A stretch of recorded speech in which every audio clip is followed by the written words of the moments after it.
Fight Fist podcast. Fisters, thank you for joining us. As always, I'm your host, Luke Touma, here with my two co-hosts, Dan LaMorte and Diego Lopez. Yeah, what's up? And we have two guests today.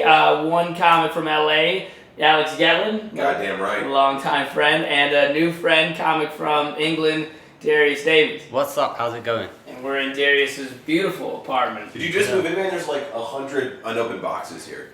I'm getting married. Those are presents for our wedding list, so we're not opening them yet. We're gonna wait until after the wedding. And Congratulations! Hey. Can I have one of the packages? That's why your water bottle says shredding for the wedding. That's right. That's my missus's water bottle, not mine. You're like, I'm not shredding anything. I'm not shredding shit. I met Darius at the Village Lantern on Bleecker Street, and we were talking. I was like, "Oh, you moved here?" He goes, "Yeah." I was like, "Where do you live?" He goes, 21 West Street.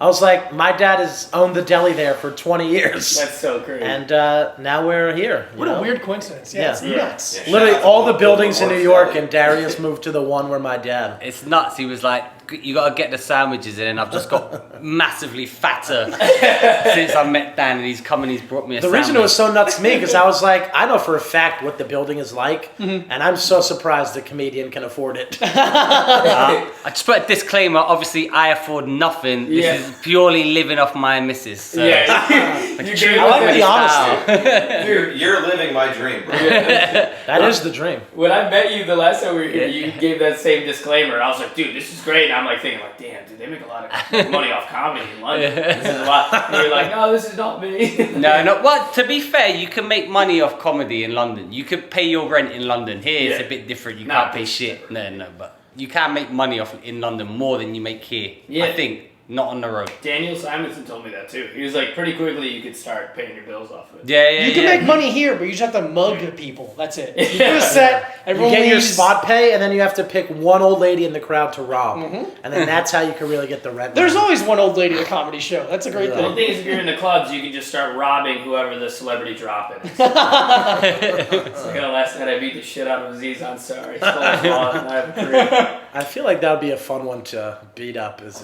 Beat up Aziz. Well, the lack of difficulty would make it more fun than like Louis would take. I don't know. He might put his fingers in your mouth. I feel like though, at least like for you guys, that was pretty funny. By the way, it took me a second. I was like, Jesus Christ. Like if you get like a celebrity dropping in, someone who's still like a real comic, whereas like I can't tell you how many shows I've been on where like the celebrity is like somebody from Bad Girls Club. I always text Luke like, look at this garbage, and then it's like, dude, Please allow Dustin Diamond. Tell the haha story. Or wait, All right, said that. Well, I don't want to.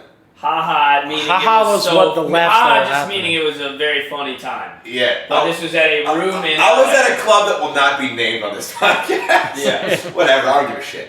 And I was doing a show. It was a cool show. Wednesday show. The guy who runs it hooked me up. He's a great guy. But I know so there was like a bar in the front and then the club room in the back, right? So the bar. I walk in the bar and I noticed like everybody hanging out before they let people in for seating. They kind of looked similar. They kind of had like a 21 to 24-year-old kind of like young hip hop vibe. Yeah. Which was only unique because rarely at this club do I see like kind of a very homogenous crowd. So I was already kind of like intrigued by that. Anyway, we go in. Is homogenous another word for urban? No, it's like am I using that word correctly? It's like they're all, You are. Homogenous, like, oh, there's a bunch of homos. no, they're like they're all the same. Bunch they're of all similar. blacks. You know. No, a lot of them were white, Latino, and Armenian, whatever. But they had a lot of anyway, you know what I'm saying, dude. Sorry, I just had to put the Tim Sturdivant in for of that course, episode. yeah. Shout out to my boy Tim. Yeah. Why do you say it? All right, anyway. And then we do the show. Host goes up. He does fine, whatever. You know, and then like 3 comics in a row go up who are pretty solid comics. They're getting like very like tepid responses from the crowd. Yeah. And I'm sort of watching like this is so weird because it's packed out and these guys are doing pretty good material and it's kind of a weak response. And the host gets up and he's like, all right, this next dude. You've seen him on Snapchat. He's killing it everywhere. Give it up for, I don't even remember his name, to be honest. So give it up for whoever. And he comes on stage and like, just think of someone doing like an impression of like 90s Def Jam comedy, but like hack with a capital H, right? Yeah. So he comes on stage and he has like his own camera guy with a mounted light like on the camera, like filming him on stage. And he's doing shit like, you know what fat bitches sucking your dick, right? No, they love sucking your dick. Bitches love sucking on everything, motherfucker. And it's like super, super hacky stuff. killing, like crushing with these crowds. And he looks at the camera and he's like, "See that Snapchat? I'm doing comedy, not even a comedian. Follow me at whatever that thing is." Wow. So then, like, he said like you watch like some amazing comedian like Joey Diaz, some great comic like Bond. This guy goes on after and he's doing all that stuff. And he's like pointing at the camera, going, "Yo, comedy's so easy." and he's like, "Yo, what I'm saying is, crowd's like, he films them, they're like, woo, yeah, he's killing it. He's better than the comedians." Follow that man on Snapchat at Shucky Ducky. Yo, but this is my favorite part. So like, a couple more people go up. The person running the show that night, he took off because like the guy that like brought everybody, a bunch of them were like gonna go hang out at some other bar. So he's like, "Hey, by the way," I don't remember the guy's name, but he's like, "Mike's gonna bring you up and you'll close it out." I was like, "All right, cool, whatever." So then one guy brings me up, forgets my last name. He goes like, "Give it up for Alex," and he like made up some credits. Like he's been on Showtime and other shit, you know. People were expecting the dog to come out. Yeah, well, the cool thing, the people who stayed were cool as yeah, right. There were like 20 people like sitting up front who just were cool as fuck and just stayed. And then I was going, and at a certain point, I realized like I hadn't gotten the light, and I was just like, and I looked at my phone, and I was like 8 minutes over the time I was supposed to do. So I was like, is anybody from the club still in the room? And like no response. The one girl's in the front's like, "Go as long as you want." I was like, "Do you work here?" And she's like, "No, I just love comedy." And then I just was like, "All right, well, you guys are cool." Normally, like when a show ends, like the host comes back up, or there's some way to finish Everyone was it. gone? Everyone, the only person, and then so I get off the stage, and they just kind of walk out. I guess they had all closed their tabs, and there's like one bartender like wiping on the bar, and like everybody had left. Like the manager, Jesus the Christ. host, like it was literally, as far as like comedy was concerned, I was the only person in the venue other than the bartender that had any sort of like semi-representation of. Diego looks so puzzled. I feel like we should That's go. not common, by the way. That's We not- should go dojo storm this club and just take it over as our own. Just put the fight fist flag. I want to This say is Commandeer the club, just like That sounds very LA. a club that I will not name, but they're cool. Like the guy who put me on the show, he's a cool dude. I think it was just one of those nights where like. I love the guy. Yeah, don't get me wrong. He's great. I love the guy. I love when he books me. But like, I've literally, I've been on the show, like on mostly bar shows more than club shows with like people from Bad Girls Club, people from Real World, people from like all, it's just porn stars, you know, and just Nice. because they're all out there. That's my favorite. And trust almost me, none of that exists here. It's hard because to they're do. not Yeah, no, here. because no one would. Yeah, that's right. They're not here, and nobody would take it serious. And It just wouldn't work. People would take. It could work at like a couple of. The I'm trying to think if we've had really any of the ones that we have had. For some reason, the scene has accepted them over time. Yeah, but time over Yeah. time. Also, they really are actually trying to be comedians. Yeah. You know? Right. Yeah, I feel like if they're trying to do it here, they're definitely really trying. Yeah, a lot of them in LA are Yeah. just they're, you know. If someone on a club here was like, "Comedy's so easy," the crowd would literally just murder them. Yeah, the crowd would be so angry Dude, they won the Do comedy. you remember that I was doing it was a mic, but they have like a feature performer every mic. Those are my least favorite mics. Right, and then the feature performer, I sent it to you, was Tech Holmes from the Real World Hawaii. Oh, from He was in Van Wilder. Van Wilder. Yeah. That's so funny. Do you guys have a lot of Snapchat comics in England? Well, first of all these references are just going right over my head. I've got no clue who any of these I are. figured that but you were being Bad Girls kind. Club or whatever. You were I've given got the no- occasional like, But we have a very famous guy in England called Dapper Laughs, and I don't know if you guys remember Vine. Yeah. He Yeah. started on it's named Yeah, I Dapper remember Laughs, this guy, right? yeah. He started on What was his Vine. thing? Did he do like impressions? or It pranks was or just what? like the comedies. He basically did what the Snapchat guy Got it, did, yeah. like. But he was kind of, he used to, in England there's like he did like the kind of like the hack, the mainstream circuit. In England there's like mainstream, which is kind of hack, and then there's alternative. Anyway, he made these like 7-second Vine videos where he's like, "All right, darling," to a girl in the street and then running away or something. And he just went viral. And then next thing you know, he sold out a whole tour, got his own TV show, and he was going, and he's been on Big Brother. He went massive, but then he got ostracized by the comedy community because they were like, everyone just turned on him bad. Yeah. He's sexist, and they just fucking hated was him. his- But They found they were looking too. Yeah, they you know, just they fuck- might have done some awful stuff. But Well, they you were know, like, you- that's the guy they're gonna really look at with well, the magnifying the- glass. What was his tour? Like, what man, was well, this is the thing, right? Okay. It was the maddest thing. He'd come out, everyone would be standing up in the audience, drinking and talking, and it'd just be like, going, oi, oi, fucking come on, like not like, and like the Snapchat guy, everyone, Sure. and everyone, all the crowds like, oh, this is the next coming of Bill Hicks and stuff. Like, no, and then comedians would follow and just die on their ass and just like, this guy's shit, watch me murder this room, and then they just go and just die and just be like, oh, my soul. But anyway, he did a joke, and I actually feel bad for him because his whole career got derailed, right? And I feel bad because he was chatting to some woman, they were calling him misogynist, and that was a big thing that you got over here as well. And then he went into we have a bit of it. Yeah, but he went into the crowd, and some woman was like, oh yeah, I fucking like it from you, something like that. And he, oh, she's gagging for a rape, and then they just twisted it and said something like that. But it was kind of, it was crowd work, right? Anyway, they twisted it, it got blown out of proportion. He had to go on like the biggest news show in the UK and apologize. Inclination in crowd work. Yeah. Some girl like says one nice thing, you're like, oh, she's looking to get raped. Gagging for a rape. But I can't remember. I can't remember what she said. She might have said, "I'll suck you off." I mean, I can't remember, but it was amazing. You find out that gagging for a rape. Yeah. Well, find out. Look up. Is that a phrase in England? Gagging for a rape? There was this guy's tour name. He's the first one that ever said it. It's a great tour name. It is now. Right? Yeah, now that he put it on his Snapchat. Yeah, it was nuts. But that was Vine. So now he went on Newsnight, which I don't know what the equivalent in here would be, but he went on like Dateline or something. But like a proper formal news, like they discussed like Israel, apologize? Palestine and shit, Sure. and he's there. Well, and the thing is, he turned up before he'd doing his thing. It's called Dapper Last, right? He turned up and he'd be in jeans and street clothes, and he turned up into this Newsnight interview. It's really funny. You'll see it online, and he put on like a polo neck, and he put on like a thing, and he said, "Oh, my name's Daniel O'Reilly. I was playing a character," and everyone just ripped the piss out of him. Dapper Last, but he went massively. People used to bomb following him. Because they're all there to see him, right? They don't give a fuck who you are. You go on there and you're like, I'm gonna kill this crowd, and then just go on there and just die. That's Corinne Fisher. Before I moved here, came to Boston and like did these shows, but she would do multiple shows a night. But Corinne's got an insane following, and they're all like attractive young women, and they would come out to shows, and a lot of them hadn't been to stand-up shows before. And the first show she did that I was on, she had to go to a second show, so we had to put her up like third on a showcase out of like 8 people.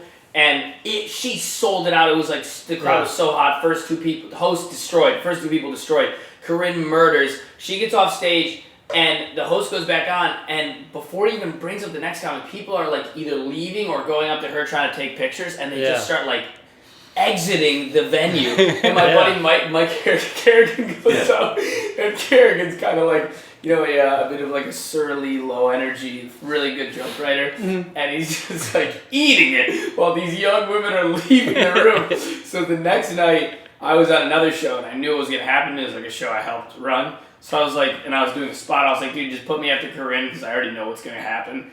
And it happened again, and dude, there's nothing more humbling than watching attractive women get out of their seats and walk in the opposite direction. Dude, they're literally like, we want nothing to do with you immediately. It's like you're like repellent. It's like they just got up and they fled to the back. They were not gagging for a rape. No, they've been gagging any less. But I was at UCB about a month and a half ago, and it was the regular Sunday show, If You Build It, but Scott Rogowski was on it. And Scott was like a regular comic, and then he got the HQ trivia, and then he became the face of that, and he blew up. So the show sold out like in minutes once they found out he was on it. And the host came in. Scott was supposed to go first, which would have been a terrible show. So the host came in, he's like, hey, anyone want to go first? And naturally, everyone there was like, no, I don't want to go bullet. And I was like, yeah, please. I would like to go before they all leave after Scott goes. Once people see what they came for, that's like That's like at a bringer show when the bringer who has 20 people in the crowd, they always put that guy last. I will say, just on the other point, so I don't give the wrong idea, like the club produced lineups in LA at like the Store, the Improv and stuff. They put legit talent. It's like the independent stuff. That's like Don't worry, Mitzi's dead. She hasn't been booked the Store for like a decade, dude. But like people get like they do like they're like outside bookers will book like the main room at the Store. Yeah. Right. Dude, Post Malone did his podcast at the Improv. He sold it out. That doesn't surprise me. He seems like a fun. I would like to get him on the Fight. I don't know if it was his podcast, but I was hanging out at the Improv and there's 2 rooms there. There's like a lab, like the side room, and I was hanging out at a show there, and every comic was like ripping on how like some rap. None of them knew who he was, but like some rapper with face tattoos sold out the main room. I would love the idea of Post Malone having a podcast. That's where rap is. Imagine back in the day, Eminem, the 8 Mile Pod. Like, just that's so weird to think. Pretty funny. You just like, oh, you guys remember that song last week about how I was gonna kill my mom? Well, here's my thoughts on the world. Post Malone just got a tattoo of a sword, like in the center of his cheek. Nice. It's brutal, dude. Even as someone who is pretty covered in tattoos, I see like all these like really, really young rappers with like mostly face tat. Like they're starting there, and I'm like, I'm not necessarily against Go big or go home. Well, face tattoos. I met a few of your friends. They're tattoo artists. Are more people are more of them doing face tattoos for people, or is A little bit, but it's the kind of thing where like in tattoo culture, like if you do that because you have nowhere else to go, you've earned face and hand tattoos. And you don't go face first. No, it's kind of gross to do that. It's like, what are you doing? I always saw you went Do you think there's side of anybody- the yeah. dick first. Oh no. That's, Do you think there's anyone who's done face tattoo first? There's gotta be, right? Yeah. Oh, sure. I'm sure. Dude, one of our buddies tattooed a girl's asshole for like his like album promotion. He did it like live on the radio. I forgot about that. Yeah, she Bob wanted a Levy? heart. No, it was Kyle. You know Kyle? No, Kyle Rose. He did the tattoo. Yeah, he's a tattoo tattoos. artist. Oh, okay. So he does comedy. Yeah. Yeah. I'm like, this You're is like, a what, weird. The actual asshole.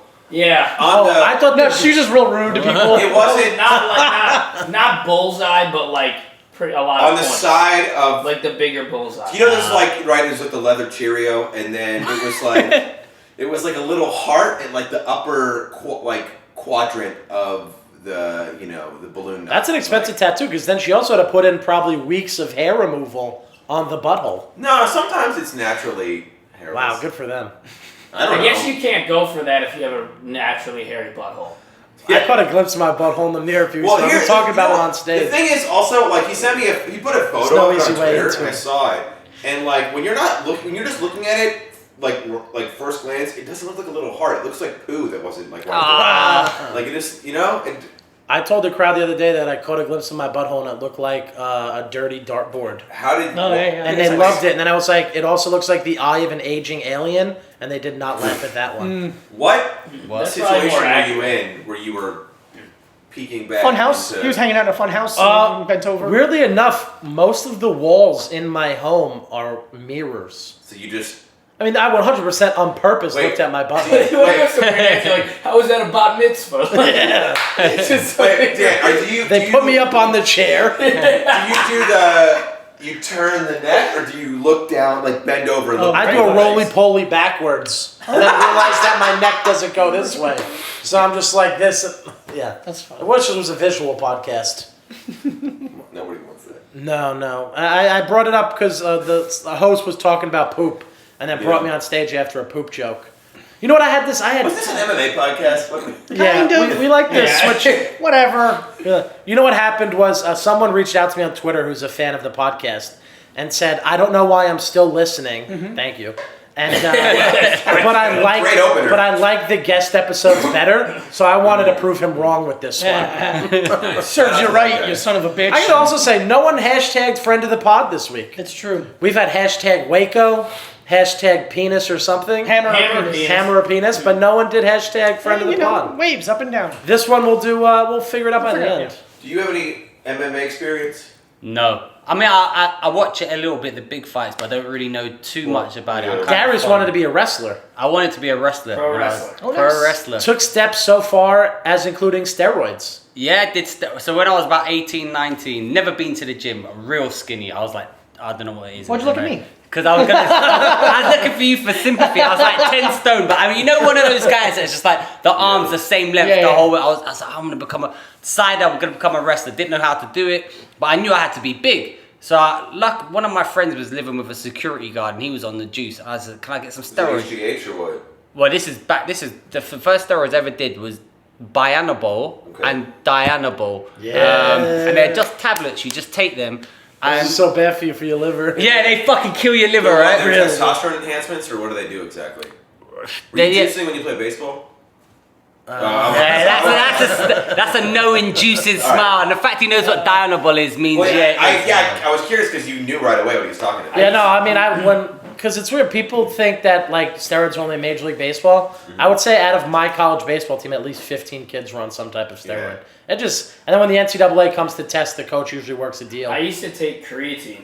That's I not used to work out in high I school. used to take That's a creatine now. It hurt my dick though. What? When I pissed. How are you taking it? Were you putting it into your penis? Open up! Shoving it in? That's You know weird. what I think it was? I read that it could fuck up your kidneys. Yeah, And I had a coach tell me that in football, and I think it placeboed me. Yeah, because creatine's one of the safest and most tested supplements of all time. But And it didn't help that I was shoving it in the hole. I feel like you looking at the scoop being like, do people have this big of dick holes? wait, correct me if I'm wrong. My understanding, because I'm telling you right now, you're wrong. No, I'm just kidding. I used to take it and I stopped for the same reason Luke was. I was like, I'm Dick not reasons? No, because I wasn't competing like in Because he didn't like shoving it up my dick. Right. I tried, but It was a give and take. well, this tasted so bad, you know. Like separately, they're both wonderful. Me and you both. No, but like I read the taste in the dick. I heard it could affect your kidneys later, so I was like, it's not worth it. But my understanding was like creatine can help you bulk, but it doesn't do a whole lot for like raw strength. It's more like size. I've learned fried chicken has been best for my bulk. And milkshakes. Is that wrong? I don't know. Not, yeah, a little, it's a little, what's the word? Doesn't it It's make simplifying things. Okay. Like, to get a muscle bigger means you can lift more. Like, it's just how it works. It doesn't really, Sure. it does add water, but it's like that's what Right. your muscles a lot are anyway. Yeah. So it's, I think if you do take it in cycles, you're great. I think people abuse it and take too much of it, you can cause That some makes kind of sense. damage. The same thing with steroids. I mean, steroids the proper way Yeah. is the cycle. Yeah. Yeah. But a lot of people just take it, not realizing you got to take a lot of other stuff into it. Isn't I it? think. I think I was doing it wrong too because when I was taking it when I was in college, and I would like work out before class and then take creatine, and then I would have to take these like monstrous dumps, and I was like sitting in class like aching in my Maybe stomach. I had the one you took had caffeine in it. Was it creatine monohydrate? I don't remember, but I remember like I would take it, and then about like halfway through my morning class, I'd be like, I'm gonna shit my brains out, and I would have to like run out of class, and it was when you I don't want to make this too disgusting, but when it's just like. I already talked about my butthole. You ever, you Yeah. ever see those like Pringles cans where Yep, the snake yep, pops out, like yep. like that? And I was like, this isn't worth it, dude. Like Yeah. I'm not, Your shit looked like the snake? It was just like it couldn't wait to get out fast enough. I get that. So anyways, So Darius actually took real steroids. Yeah, I took real steroids, not creatine that you can get from GMC or whatever it's called. People ask me about steroids. I'll tell the truth. They're fucking great. Yeah. They're great. They really work. They do exactly what they No say. damage to the dick? No, You didn't see negative side effects? So I did very minimal amounts because I was skinny. So I think the people, right, that do get side effects. One of my friend, I did Dynabol, he did Dynabol, right? You cycle on, so you take 1 tablet a week, then 2, then 3, you peak up to 6, and you cycle down. And then even then, you come off, you take other stuff to stop getting bitch tits and to get your balls That's working where I again. messed up. Well, yeah, well, I don't know, man. But Where'd you get it? so my friend was living with a guy who was a security guard, and he was but he was only a few years older, but he was huge, like whatever. I don't know how big your measurements are, but the point I'm trying to make is that I was taking like 1 tablet a week, and I got no side effects really, none, not really, and then this just spots and stuff on my back. Yeah. But this other guy was in hospital. He had turned yellow, liver, kidney, Yes, that's what freaks me and out, I was man. like, what the fuck happened to you? Because I did the same thing. And he said, I was taking Dynabol. So I was like, well, I took Dynabol. How's that? How much were you taking? He was taking 20 tablets a day. Jesus And he's Christ. skinny. He was like a normal sized guy, right? Like your size, right? So not like Yeah. massive. But Sure. but some people abuse and they think, if I take more, I'm He going to was get my bigger. size, taking 20 tablets. Yeah. So it's So like, how skinny was he with he that? wasn't skinny. He didn't even make that much difference. He just... Was he not working out? He was working well, out. it's but it probably doesn't- overkill after a Yeah, while. it doesn't. But I mean, yeah, they can only do so much. Because I'm like not that big, so. How much do you weigh? Right now I'm 190. Yes, he's probably about your height, No, but 200. But I'm saying I'm not like massively bulky. Yeah, but so- England, the difference between England and America is we're a lot skinnier than you guys, man. You Yeah. guys are Americans either come in one of two things, either muscly or fat. There's kind of no in between for Americans. I'm probably broader than average. but I was gonna say, right? I think I'm pretty in between. Yeah, well, One of the So rare. it's real awkward sitting in the room being the only morbidly obese one. Come on, Dad. Anyway, so Wait, but the reason that freaks me out, like, didn't like Kimbo Slice die from like he had a heart He attack? also right? lived a pretty bad life, I'd say. I No, mean, I I feel know, like but, Kimbo like- Slice ate steroids for like. That's what I'm saying. breakfast, Like he's yeah. one of those guys that. My cousin was a big steroid guy, and he ended up getting the thing where your balls twist. Oh, That's my biggest God. fear. So the left went to the right, and the right I've went to heard the of this. left. I never heard of that one before. Yeah, I didn't get to see it. So But you got roided up. You wanted to be a wrestler. Here's the so. did you even look into how to be a wrestler? You were just like steroids first. Well, so I done a show. My show this year, past year in the Edinburgh show, one man show. It's called Darius Davies Road to WrestleMania. It's a whole show about me wanting to become a wrestler, doing steroids, and I had this tough enough audition video. Yeah. The worst thing is, right, I tell you I'm doing steroids, so you probably got this picture in your mind of like, oh, he must have looked quite muscly. I still look like shit. I showed a video, right? I showed a video on us, and here I am, and I show it on in my show, and people's mouths go. I said, look, yeah, that's me on steroids. Imagine how shit I look without steroids, right? That's nuts. Because I've heard like it's not like it's a one fix. The reason I say that because I remember I read somewhere that like Barry Bonds has a twin brother, and the two of them were taking the same juice regimens, the same workouts, all that shit, and his twin couldn't even make it in the pros. So it's like it's not like you just take this stuff and it just magically like No, no, you still because got Barry to work. Bonds was great before the steroids. yeah. Yeah, it's not a miracle. It just helps recovery of muscles, which means then you can work out harder and get better results. It's Are still you bigger the now than work you were still has to then? be put Yeah, in. Probably bigger You now work- than so, now. so you can. It allows you to work out more often. or- Yeah. Okay. Yeah, and it lets you just get more out of your workouts. Yeah, But you you're still have to saying. put the work in. Yeah. What'd you say? It worked So for I get what him. you're saying. He's still big. He's Yeah, big that's now. great. No, but the thing is, when I was 19, I regret the only you now? regret I have. 36. The only regret I have for doing steroids is that I should have just trained naturally and seen what I could have done on my own. Uh-huh. And I regret that because I was like, oh, actually, I'm not that. I could have maybe got X amount and then seen what it did, but I was so lazy and wanted to do it so quick. I was like, bang, straight on steroids. I did Dynamo, then I did Deco, which is where you inject it. Which is, Deco. that's the one where you start. Decatran. Dude, Yeah. to me, anything that's intravenous, it's like that's too much. It's not. dude. It's in the ass, right in the I know, ass. but still in the hole, right? in your- Yeah, right where I put my. I've got a little heart there, so it's. It's the target. You put it. I told you, it looks like a dartboard. Oh, there you go, man. Wow. Dan puts it in just to stab it because it looks so bad. It's like I gotta do something to this asshole. Help! Maybe it could grow a muscle. Have you juiced? No, No. no. I was very against it. Yeah. Yeah, yeah. I just worry. It's like the what could go wrong is permanent. Like it's not like you can. I mean, your testosterone levels. When you fuck with that, Yeah. like it might never go back to normal. Absolutely. That's actually true, but mainly where you get proper side effects that can't be reversed is HGH and stuff like that, and you start growing your head massive and shit like that. Uh huh. Oh, wow, I'd like a bigger head. You get like this weird, like lumpy head kind of Like thing. Andre the Giant, right? Yeah, Acronesia. What was it called? Acromegaly. Great documentary. If you haven't And seen it yet, I've heard it's great. it's fantastic. Like a dude. Do some guys get the jaw? Your jaw becomes bigger or more defined. Yeah, it can adjust your bone structure because it's the same stuff that like hardens everything kind of. Yeah. You can see it in people and you're like, oh, your fucking jaw looks weird now. Yeah. So when you look at a dude like you guys know like Batista. Yeah. You're like, is that just? Is that I mean, just the genetics? star of the movie Bushwick?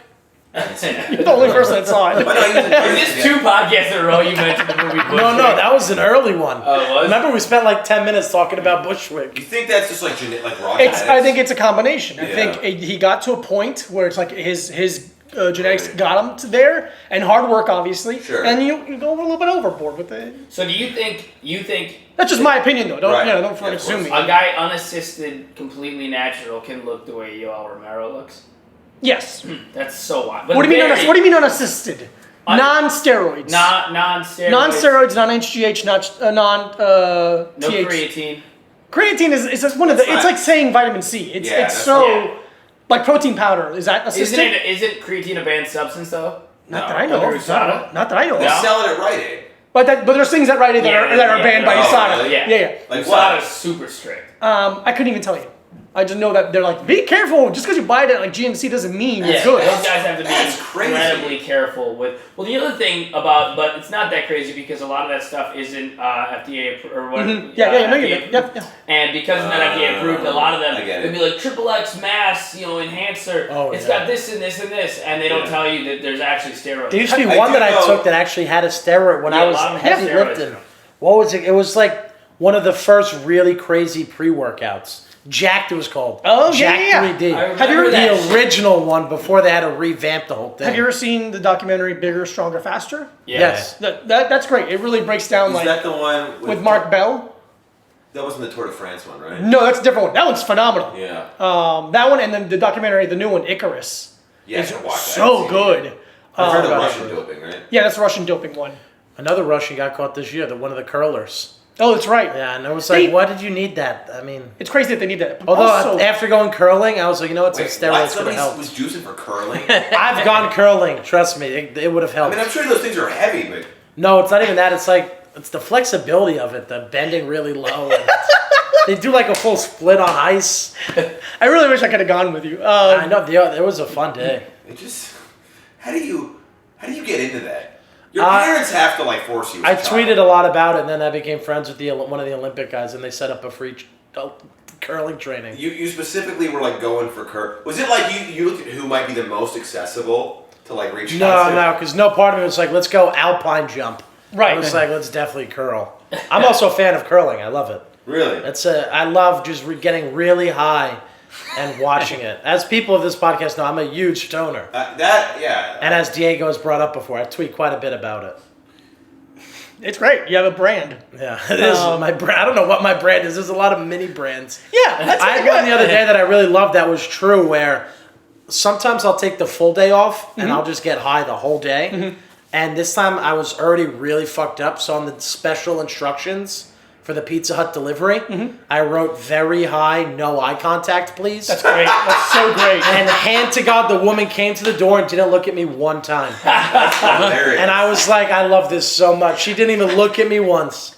Were you looking at her to see if she was looking at you? I was making sure she didn't. So I was like, I said no eye contact. One time a pizza guy took way too long. I was with a couple buddies back when I lived in Buffalo, and pizza guy took like an hour and a half. For some reason, it was insane. So what we did is, my friend who was kind of chubby, he stripped down to nothing but his underwear and his socks, and we turned off all the lights, and he answered the door holding a lit candle. And he was like, and he got the pizza, and he asked the pizza guy, when he grabs pizza, he goes, hold on, can you hold my candle? And the guy grabbed the candle and held it. That's But he like hysterical. went through his wallet. That's so funny.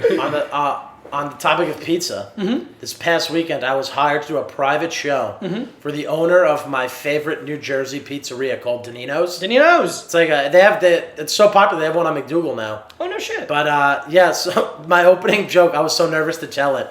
I went in and I was like, you know what, literally it was his housewarming party for his new like $1 million home in Colts Neck, New Jersey. So it's me and Give like the full address, why don't you? yeah, I don't even remember. It's me and like 20 Yeah, of his referral friends. Yeah. It's zip code. No. It was like, I would say about 25 people, including him. Their husbands, wives, all sitting in his brand new basement. He went out, bought us a sound system for the gig. Oh, that's nice. So then I brought my friend Adam Gable to go up there. I went to Adam, I was like, this gig is going to fucking suck, man.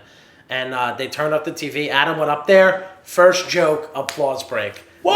They were so ready for it. Wow. So You lied him already. You're like, no, that's he not was gonna do 15. I'm out there at 8 minutes, like, stop. I need this. And it was funny because I was telling That's everyone. my applause, man. And the best part was everyone before the show was like, why do you bring someone with you? I was like, to bite the bullet. And then he's up there slaying. Dan's lighting him with a slice of pizza. So now I had to go up there and I was like, I need to do something to top this. So I was like, last week my manager called me and he was like, Dan, the owner of your favorite pizzeria wants you to do a private gig at his house. And I was like, wow, that's so crazy. I have no idea. I had no idea that Papa John knew who I was. Murder. Then I was like, all right, got him back. You got him. That's And great. then because That's a good one, they loved it so much.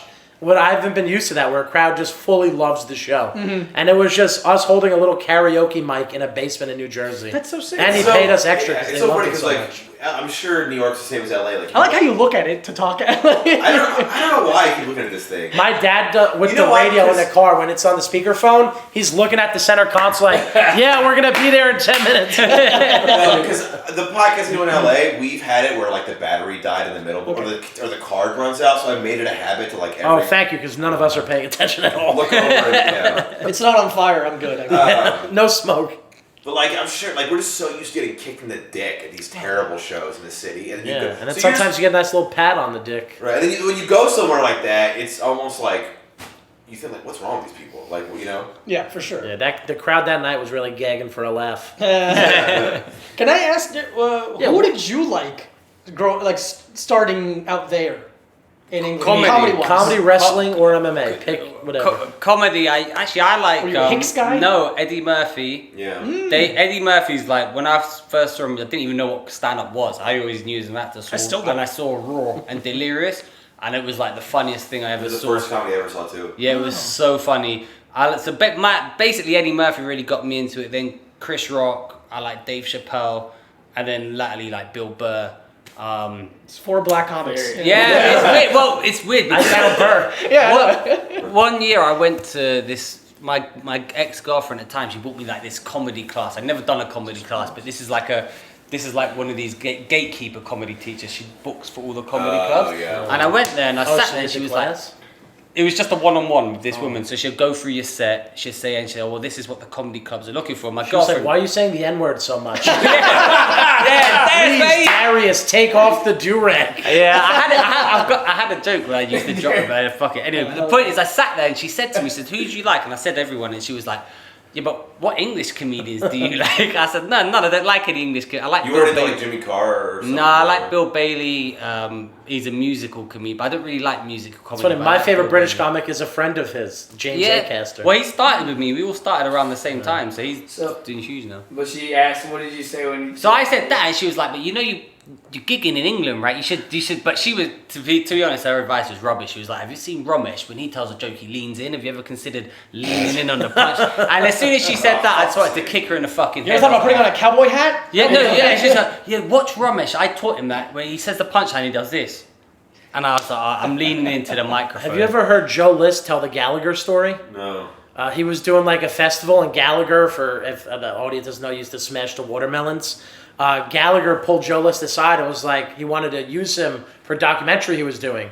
And Gallagher was like, I just think you should change some things on stage. And Joe List says with a complete serious tone, Gallagher said what you should do, since you're tall, is you should bring out a hoop. And after every punchline, you should dunk. And he goes, that was Gallagher's advice. Jesus fucking Christ. Dunk after a joke. Why would Gallagher want more comics to have like his thing is the watermelons? Like, why do you want more things like that in Like, that's his thing. I think because in Gallagher's head, he was like, maybe if he says no, I'll just dunk a watermelon and I'll take my own bit. I think because he feels so alone. Yeah, It's like, maybe. I'm over here by myself.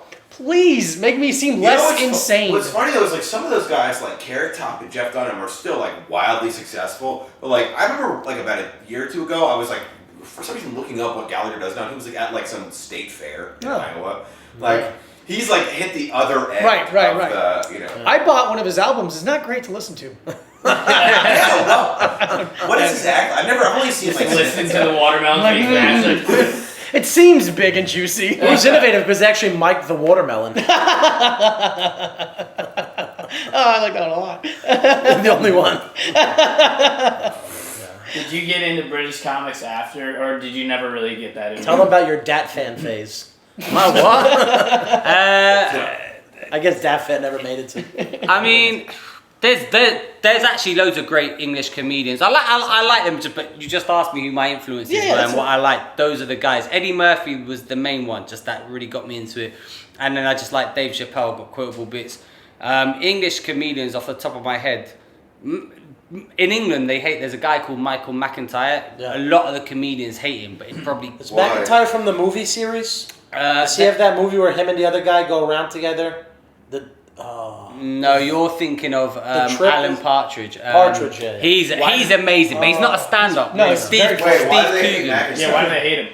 They hate McIntyre because he was like a club comic for so long, but he was always like he's just a generic but really good club guy, kind of like our Seinfeld. Just everything he does is like a bit, and it's just great, and the audience love him. And comedians are he's really bland because he's talking about like man draw. So he's got a joke where in the man draw.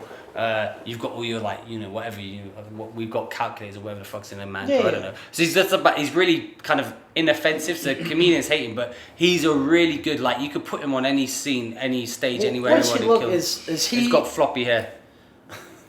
Floppy hair. I don't know if he's big here, but Does he's he do huge. mock of the week with Acaster? Too big for it. There's a certain. He's much bigger. He's the biggest comedian. Who's the in- blonde guy that does mock of the week with Acaster with the big mouth? Rob Beckett. Beckett, that's what it is. He's pretty funny. He started with me as well. All these guys that you like, the shoes guys. I they love all Beckett. started with me.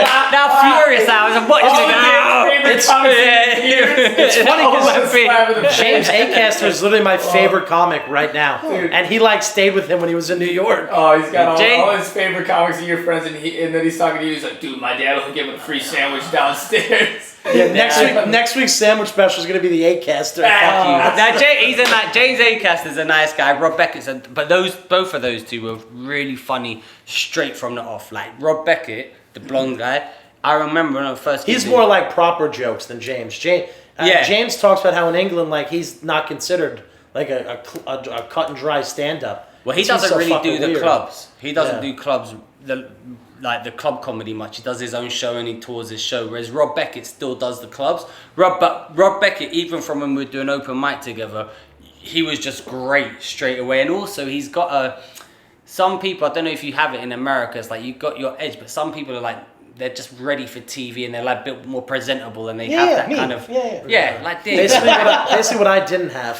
But you know, like when you see them engaging with the audience, I know what you're talking about. like when I do it, it's a bit like, this guy's like, there's a thing, there's a There's fight. a lot of that in LA. It's like charisma first, Yeah. joke second. That's what I've heard about Beckett. That's actually I heard James talk about it. That after every show, Beckett would go out and greet the audience. Oh, he's a. And then yeah. James was working a club, and they were like, James, you got to go out there. Beckett greeted the whole crowd. You should do it. So he goes out there, and he goes, the first person that comes up to him goes, I like Beckett better. Yeah. He has proper jokes. And then James was like, I'm done shaking hands. No spitting in people's faces. He's very funny, James.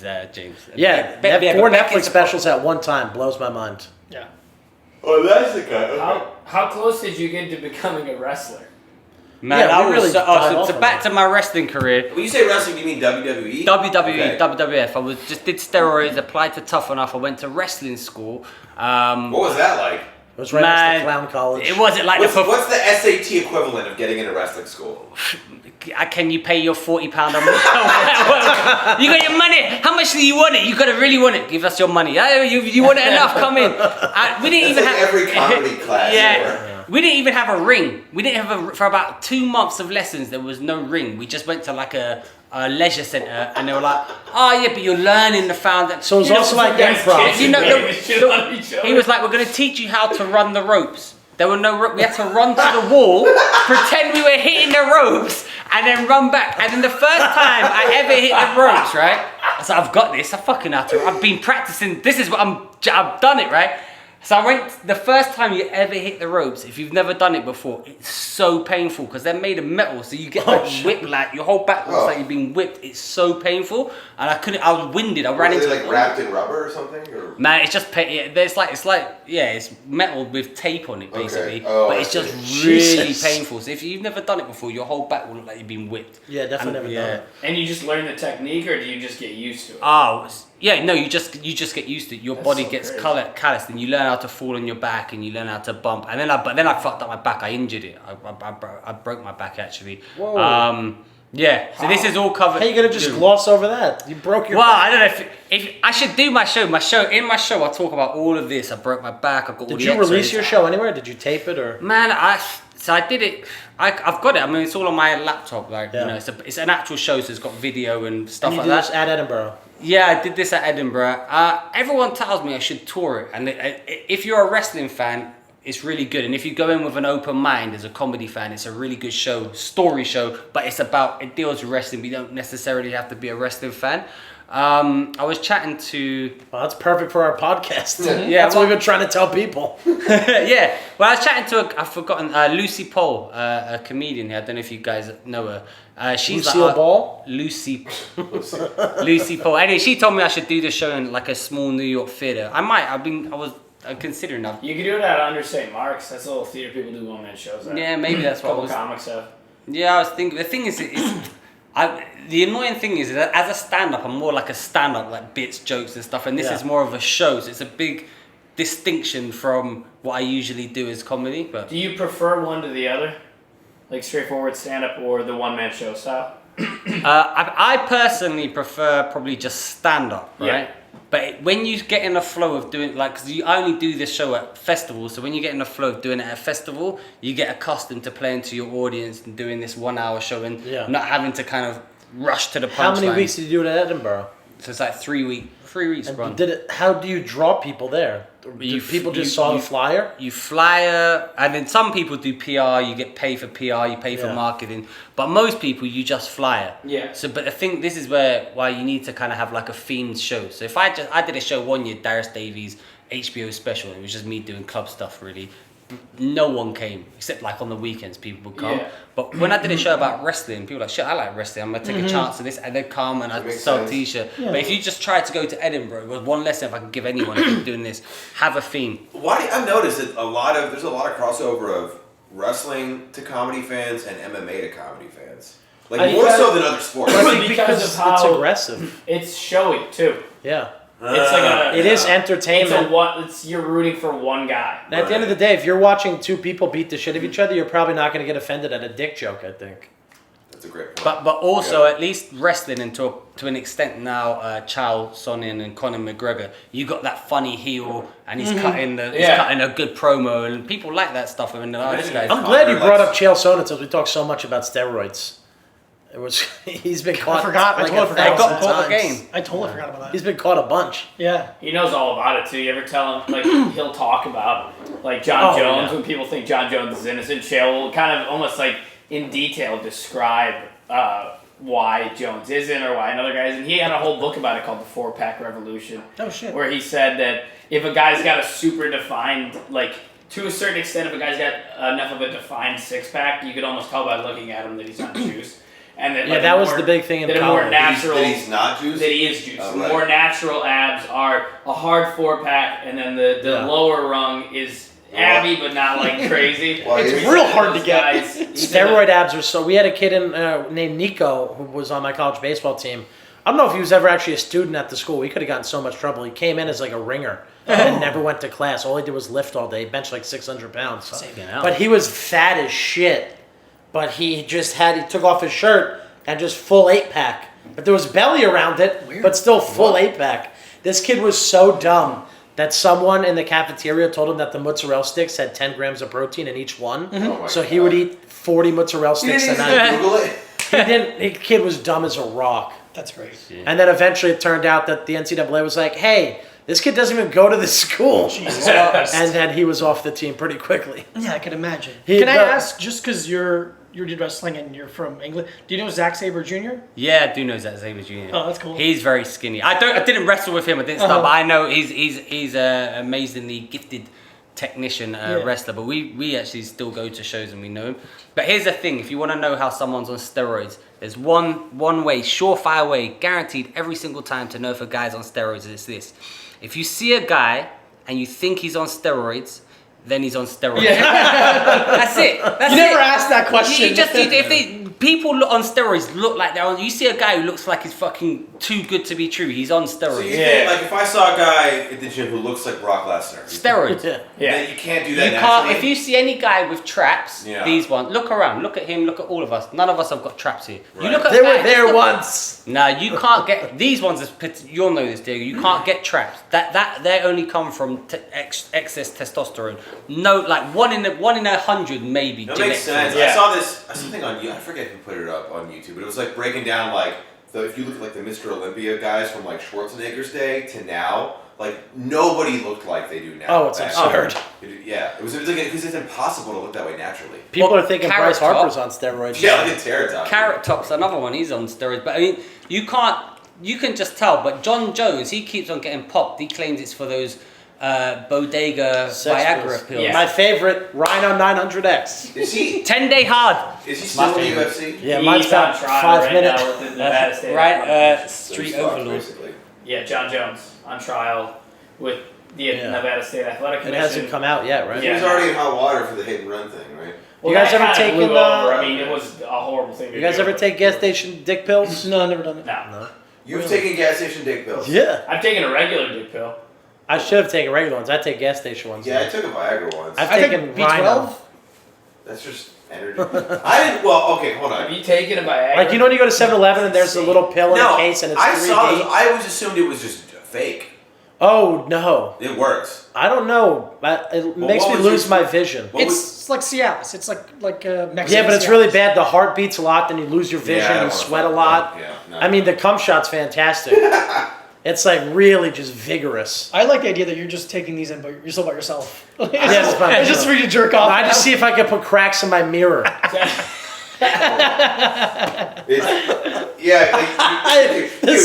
You use like your old like speed pitch measurement from when you play pitch. Radar gun this. Yeah, right. Yeah. See how fast your loads fly. Dad, come radar gun this. Also, why are you jerking off in What? the mirror and looking at yourself? What speed do you think a load shoots out on average? Oh God. Somewhere in the 20s, high 20s probably. Yeah.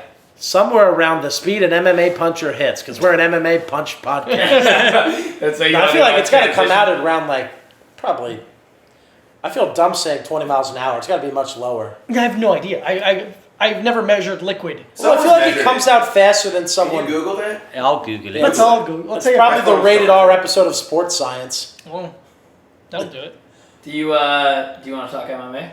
Sure. Yeah, we'll wrap it up with some We'll wrap up with MMA. Yeah, the real stuff. What- We'll talk about Poirier. Justin Gaethje just fought Whoa. in Glendale, Wow. Arizona. Justin Gaethje's hometown, and That Dustin beat him. cleft lip bastard. Yeah, my Unbelievable. candidate right now for fight of the year. It's really. Yeah, If it was not, incredible. I like Rose Joanna still, but this one was an insane I fight. think this one was better than Rose Joanna. Even I thought. It was Yeah, amazing.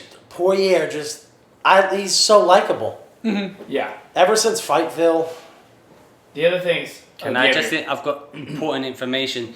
The average speed of semen at the moment Red in the accent is so much better. Yeah. of ejaculation is 31 miles per hour, Oh, hey! I said high 20s. That's the average.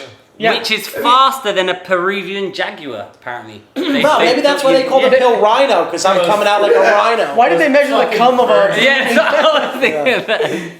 So there's got to be like one guy who's hit like the high 40s before. That means there's a lab somewhere where they're just jerking off animals. Well, the funniest part is that they have a Peruvian jaguar in one lane, and then a guy shooting No, I cum in the think it second. probably means it's How fast they faster than run. the Jaguar can run. No, not- Yeah, they might have won It's that. funny to Yeah, think- of them racing. Anyway. That was good information. Sorry, back to the MMA podcast. The On that note, listeners- we love Dustin Poirier. He's a great. Yeah, some say he comes at 45 miles an hour. He's a very quick comer. No, but yeah, he got the shit beat out of him, no doubt about it. But he beat the shit out of Gaethje a little bit more. Did you see the pictures of his leg the next day? It's insane. Wow. Twice his size. You couldn't even see his knee. His knee was gone. I think Poirier seems to have a new level of determination in him right The now. joke is ever since he grew out his hair. Yeah. Or, I mean, he I think hasn't it's- lost since he's had hair.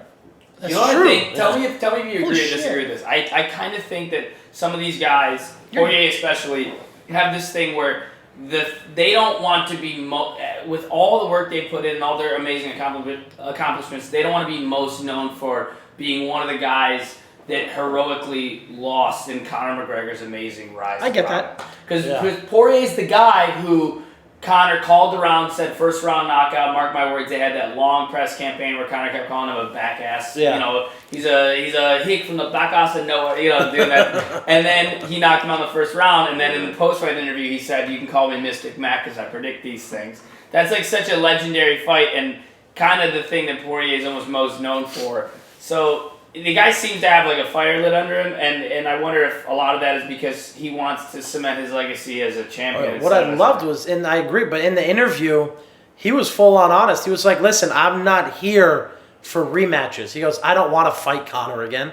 He I goes, don't want to fight Eddie again. "Yeah." He goes, "I don't want to fight Eddie again. I want to fight Khabib." Yeah. And I respect that because that shows me that I guess that did light a fire underneath him, which is amazing. But he didn't really harbor it. That he realizes he doesn't need to be Conor again. Yeah. That's not where it's at for him right now. Also, in the last few years, one of the most improved guys. Like he was already pretty good, but he looks. He's so gotten better sharp. with every fight. He's in amazing shape. First of all, like his cardio seems better than ever, his movement his movement and his combinations were phenomenal in the fight. Like the combos he was throwing like 5-6 shot combos. Oh, the And one they that all- finally got Gaethje down wasn't he? Just leaned into a right. A cross off of an inside leg. He kick, was yeah. he was throwing those crosses so good the whole fight. Which you could tell he trained so well for Gaethje specifically because he knew Gaethje was going to come with those leg kicks. That's the thing is, if you're gonna fight Gaethje, you're not gonna get out like scot-free. You're gonna get clipped. And it's like being able to just stay in the pocket and commit to long combos on him is how you're gonna beat him because it can't go tit for tat because he's so wild. Any of those things can clip. Yeah, you have to have toughness in two ways where it's like you have to be tough fighting against Gaethje because he's just such a brawler and such a warrior and there's no quit in him. But then on top of that, you have to be willing and ready to take 30 of those fucking leg kicks. Oh yeah. It's insane. You Like, gotta I mean, be mentally tough to watch you beat the shit out of a guy and it not really affect him. Yeah, and you have to That's be huge. strategic enough to know that you're not going to be able to put full power into your punches after a certain point because he's going to chop down that front leg. He has to be very handsome. You think the average person has no concept of how hard like a leg kick? Yep. Like No, I Yeah, think yeah, if they have you no hit if you hit the average person with one of those leg kicks, it would ruin the their reason week. I asked, I just started like about 2 months ago. I started taking Krav Maga classes, and we just started kicking each other. And like I had no idea how gnarly. And we do it like the instructor was hitting us at like 30% power just to like get us eased into it. And like I had no idea how like he like I don't know how. Are you guys sparring? Kind of. We'll spar in the sense of like He's we'll standing trade, up now. we'll trade blows and we'll do like 30-50% power to like get our Touch bodies sparring. Yeah, touch sparring. ready for hits and stuff. And he did where like I would stand like this and he just did like a what do you call it, like a Leg kick? roundhouse kick? Yeah. A leg Kick the air. But then, I don't know what the name of it is where you like like spun his, and he hit me like right here and I immediately dropped. Like, I instantly dropped like this. Yeah. And he was showing us like because Krav is more for like pure self defense, not like Was and he it wearing was shin like- guards? Sorry? Was he wearing shin guards? No. Interesting. Yeah. So you don't think most people understand how much that hurt? No, I mean I was it's, shocked at how bad. Like, it went away quick, but like, I literally dropped to my knee. It was so intense. I don't think the average person understands how much it hurts, but it's not necessarily the one-time pain of it. It's how many shots I can throw that continue at that same level of pain. Like no one person can kick hard once, but can you keep that same level of like pounds per square inch as you get tired? Yeah. Because that's where the technique comes in. I think most people have no idea. Yeah. What I always wonder is how come more fighters aren't utilizing the low leg kick? Well, it's a skill. I know it's a skill, but I feel like you would think more people would be training that because in recent memory, a lot of the biggest fights are brought down by those kicks. Those kicks could really ruin an entire game plan. Kind of. There's two things that happen with leg kicks in MMA specifically. A, it takes a little more energy to throw them. B, if they get caught, you're going to get taken down a lot of times, Yeah, and which is what also, people are if they check it, it also hurts you. checking. You'll feel it tomorrow. You won't Yeah. feel it in the cage. Yeah, well, that's why Jose Aldo in his prime, especially, was such a dangerous fighter and so seemingly unbeatable, is because he had the best leg kicks in MMA and also arguably the best takedown defense. Yeah. At the same time. Yeah. So it's like he made himself invincible because he's Silva going was to a chop big you guy, down. right? Who? Anderson Silva, wasn't he like known for? Silva was just He's kinda known good at more everything. for, I think, for accuracy Yeah. and timing. Okay. Silva I'm would a do these big- one-shot knockout kicks. He wasn't really a big leg kicker. I just know him from like the YouTube highlight videos. I would Where see, he like front kicks. Right, you yeah. forwards. I'm a I big just fan of assumed the- he was like this kick teeth. master. The leg kicks are more of like, remember Faber's leg Yeah. after the Jose Aldo fight, and even after Gaethje, in the Octagon interview, they asked, I think Joe asked Alvarez, maybe you, someone asked Alvarez like, how did those leg kicks feel? Was it going? And Alvarez was like, it really, really hurt. Like, Yeah, like, it's- you know. It sucks. I just think it takes a little more effort to Yeah. accomplish, and you risk more, and it takes a little more time.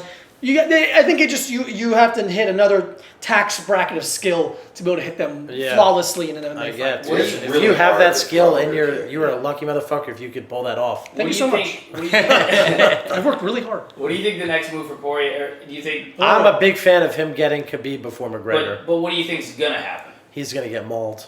Well, no, that I agree with too. But I don't even think he's gonna be the next person to fight Khabib. Have the rankings come out for after that fight? No, I don't know he's where gonna- was he fourth? I bet he'll be above Eddie. Yeah. So I bet. I mean, I Eddie's also beat wouldn't be Gaethje, too. surprised if they want another Al Do Al versus Poirier. Oh, that's a That'd good be a call. great That's fight. a good one, dude. Because Al's That's a not brawler bad. as well. And Al's got a good following. Yeah. And Because Al's of the Fun fight. Yeah. Yeah. okay, Because yeah. he's on because, Middle Easy and Fighters podcast. Al's a That's smarter what fighter than is. Gaethje, where he will use his wrestling. Gaethje's got the heart to where he won't use the wrestling. Al's smart enough to use that. I love Al. Al, you're great if you're listening, but I think Poirier's taking that one big time. I'd watch it. Poirier. I don't Poirier's think my favorite it's not- fighter. Should we tell them about Saturday? Dude. Oh, yeah. Hey, we Some good news. We are very surprising news, but Fisters, you're gonna love the news. We, meaning Dan, Diego, and I of the Middle Easy Fight Fist podcast, are now credentialed, official, quote unquote, on camera talent UFC press people, and we will be going.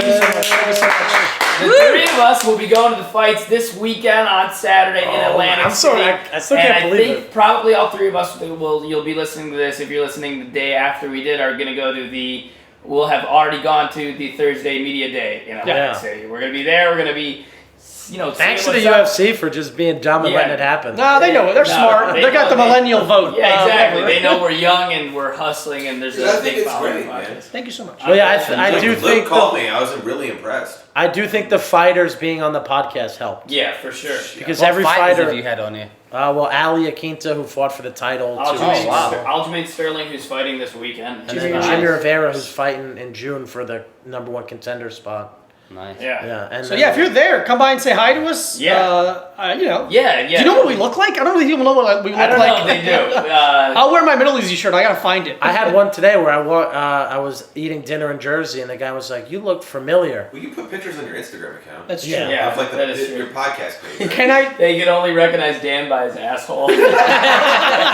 dartboard? Something very funny and cool happened. That's only happened once before. I went on a first date, and that was cool. No, I went on a first Oh date. yeah, you were going on a date last we left And off. I met her at a bar and we were leaving. Like You I was fuck? like, no, thank you so All right. much. I'm a gentleman. And we were leaving and someone's like, hey, you're a comedian. And I go, Oh, yeah. no He goes, way. Diego. And I go, yep. And he goes, you're so funny on that show at such and such. I'm like, thank you so much. Great. This happens all the time. Wow, on a date? On a date. And Yeah. you still didn't fuck. Nope.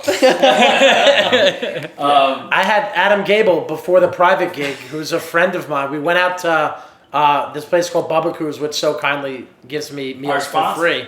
And there's a new girl there, and I walk in, and it was as if I paid her to say this in front of my friend.